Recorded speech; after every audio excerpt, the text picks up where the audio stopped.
Hey, Dr. Fred here, talking about focused improvement, tips to help business and life really work better. I want to talk about meditation. Now, don't get weird on me. I guess it's in. I'm not fond of necessarily mindfulness or mindlessness.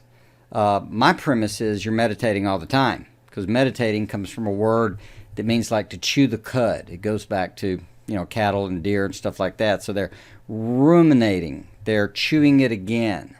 And so when you're meditated, it's actually, the way I understand it, it's thinking on something specific and it's thinking about it again and it's thinking about it again. That is indeed what meditation is. Now, maybe you need to empty your mind sometimes, fine. But what is it in your practice, your life, your business, your work that really needs some profound thinking? Well, to do that, all you have to do is come back and think about it again.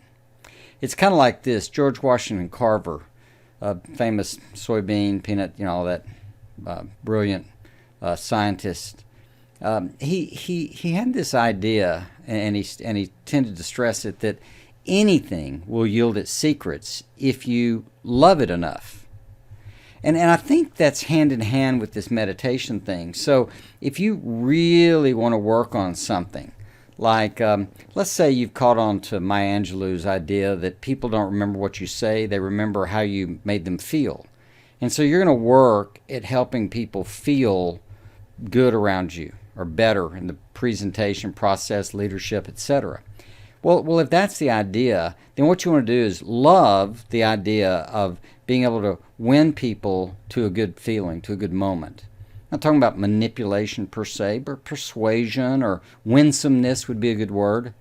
And when you think it through that way, then you come back and start reflecting on it. How could I do that?